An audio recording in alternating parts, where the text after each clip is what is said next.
So, hello guys! What's up? It's me again, si Mima Alicia nyo, at nagbabalik ulit para sa ating panibagong video. So, eto na nga guys. Banat agad no? Ganito yung nangyari.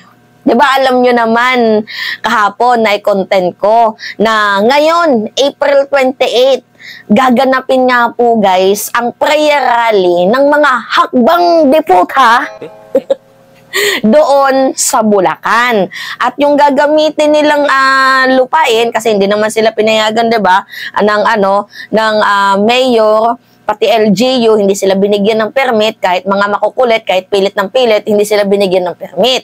So ngayon nga po guys, isasagawa ang kanilang prayer rally sa isang pribadong lupain. Which is okay, hindi na kailangan ng permit doon. Ang kailangan nyo na lang ng permit sa mismong nagmamayari. So, doon nga po guys, isasagawa ang prayer rally ng mga hakbang ng deputa. So, bago pa man pala guys, diba mangyari itong pagsasagawa nila ng prayer rally ng hakbang deputa, itong si Jason sa kumakahol, at siya daw po pala guys ang nagsumbong kay Kadigungan, kung kaya't itong si Digong na-trigger sa official ng LGU ng Bulacan, pati sa mayor ng Bulacan. Diba? Official guys mga opisyales ng Bulacan. Hindi niya naman binanggit na galit siya sa mayor, hindi niya naman binanggit na galit siya sa LGU, pero sino nga ba yung mga official ng Bulacan na hindi nagbigay ng permit? 'Di ba? Para maisagawa itong prayer rally ng hakbang ng mga deputa. 'Di ba yung mayor, pati yung LGU? Kasi itong mayor, yung si Chavi-Chavi, 'di ba? Hindi sila pinayagan. Hindi sila pinayagan guys na magkaroon ng magsagawa ng prayer rally. Hindi sila binigyan ng hindi sila binigyan ng permit. And also, hindi din sila guys binigyan ng permit ni ng LGU, si Fernando. Si Mayor Juan, hindi sila binigyan ng permit, pati itong si Gov Fernando, hindi sila binigyan ng permit. So ngayon nga po guys, dahil hindi sila binigyan ng permit, itong si Jason sa nagsumbong. Sumbong siya. Ano yung sabi? Eto guys, ito yung reaction ni Digong. Pakinggan lang muna natin bago tayo mag-go sa post ni Jason. Pakinggan nyo. Kung isog ka, tara na. Kung isog ka para sa bayan, defend the flag, the Constitution, and attend peace rally to show your anger. Diba? Rinig nyo? Attend the rally to show your anger. Diyan pa lang nga sa part na yan, paano kayo papayagan? Hindi naman prayer rally ang ginagawa nyo, nakikibaka ba kayo, uy? Diba? Hindi po, tingnan nyo galing na mismo sa bibig niya, to show your anger. Diba? Para magalit kayo sa gobyerno, magimuto kayo sa gobyerno, may presidente tayong bangang, may presidente tayong adik. Tingnan nyo, yung manok nag-react din, no? Diba? Pakinggan nyo pa. Pagkita-kita tayo sa April 28, 2024. Ngayon yan guys. Ngayon yan. Ang location nila, pakinggan nyo. At 5 p.m. ang venue natin is Poblacion Bustos. Private property yan. Tapos yung magagong opisyal dyan, walang alam sa batas. Narinig nyo? Yung mga gagong opisyal dyan, walang alam sa batas. Nagmura pa si Digong. Yan na nga guys, pakinggan nyo yung susunod At idemanda namin sila. Sigurado yan. Violation of the constitutional right of persons peaceably assembled for a redress of grievance. Mabigat yan. Yan. Nagbanta na. Itong si Kadigungan. Kakasuhan niya daw guys. Sino ba yung mga opisyal na yan na hindi nagbigay ng permit? Malamang si Mayor at itong si Governor. Kakasuhan niya kasi hindi binigyan ng permit. Paulit-ulit na ang sinabi na hindi pwede. Bakit ang kukulit ninyo? Hindi nga pwede. Ba't ang kukulit? Pilit kayo ng pilit tapos ngayon kayo patong galit. And isa din nga dito guys sa nakakapagtaka, diba? Diba sabi nila guest lang daw itong si Digong every time na may prayer rally. Guest lang pala, bakit siya yung magdedemanda? Guest lang pala ba't siya magdedemanda? Ano ibig sabihin nun?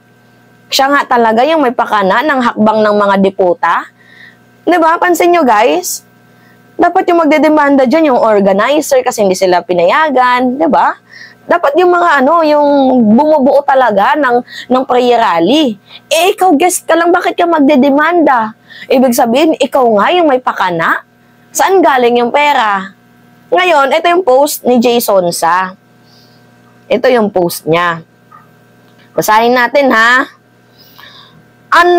Mali. Unang post niya pala yan, guys. Ito, ito yung post niya na nakaka-trigger. Sabi niya, karumal-dumal daw po ang ginawang panliligalig ng PNP Bulacan sa panggigipit sa Maisog Rally organizer. Bangag rin ba kayo? Bangag rin ba kayo? Tangina itong bangag na to, guys. Paulit-ulit na lang yan. Para silang mga gago, no? Sasabihin na bangag, adik, pero yung source nila si Maharlika. Tapos, wala namang video. 'Di ba? Lagi nilang sinasabi, meron daw silang pulboronic video. Eh ngayon, hinahanap natin, saan? 'Di ba? Mga tarantado tong mga na to. So, ito yung pananakot ni Jason Sa. Antabayan ang video ng pangharang ng pulis sa mga organizer ng Maisog Rally sa Bustos, Bulacan. Yan guys, yung sabi ni Jason Sa. Abangan nyo daw. Pulis, hinarang ang sound and light system at media setup sa Bustos, Bulacan, Maisog Rally. Abuso na ito. Sino ba yung nang-aabuso? 'Di ba kayo? Inaabuso nyo yung freedom of expression, freedom of the press. 'Di ba kayo yung abuso? Guys, alangan naman sila bigyan ng permit dyan. Ano yung ginagawa nila sa prayer rally? Magmura. 'Di ba? Mambintang. Maghimutok sa gobyerno. Sa tingin nyo, papayagan kayo na makakuha ng permit kung ganyan yung ginagawa nyo? 'Di ba? Naninira kayo, puro mura yung ginagawa nyo. Masisira lang yung Bulacan, idadamay nyo pa yung Bulacan sa katarantaduhan nyo. Ha? Tapos ngayon, galit na galit kayo dahil hindi kayo pinayagan? Ganun ba? Yung mga na to. So, yun nga po guys yung post ni Jason Sa. Kasi nagsumbong pala siya dito kay kay Digong. And kasi guys, ito yung venue nila, tingnan niyo, kita niyo. Kita niyan. May nakalagay na hinarangan na this is a private property. Walang sino mang pinapahintulutang gumamit ng trespasser pala kayo. Walang sino man ang pinapahintulutang gumamit ng lupang ito.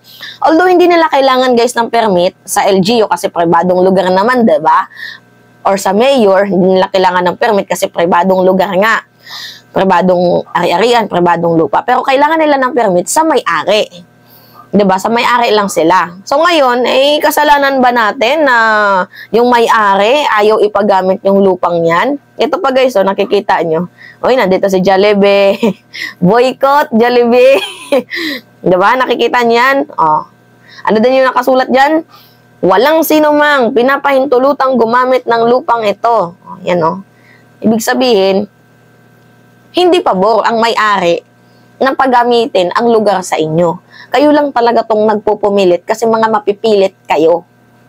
Tapos ngayon hindi kayo pinayagan, galit na galit kayo, gustong manakit. Tama ba yon? Ako, nagigigil ako sa inyo, Nagigigil ako, Pero ito na nga, guys, really. Sa totoo lang. Di ba si Digong na din yung mismo nagsabi, sumama kayo to show your anger. Ano yung ibig sabihin nun? Pansin nyo?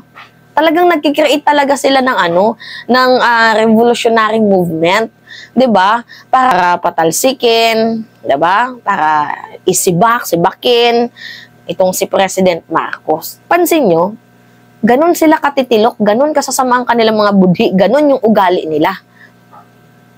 'Di ba? Kakainis kayo, ang sarap yung nakakagigil. Rar. Gigigil ako.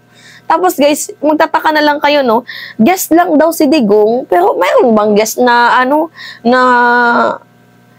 'di ba, galit na galit, gustong manakit, tapos magdedemanda pa? Guest ba yun may tuturing? Or baka one of the, allegedly, promotor talaga ng hakbang Maisog?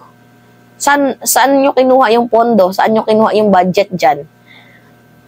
Angas nyo Baka pera na naman ng yan, ng bayan. Nako. Nako, wag naman sana, no? Anyway, yun lamang ho, guys. At it's me again, si Mima Alicia nyo. At nagbabalik ulit para sa ating panibagong video.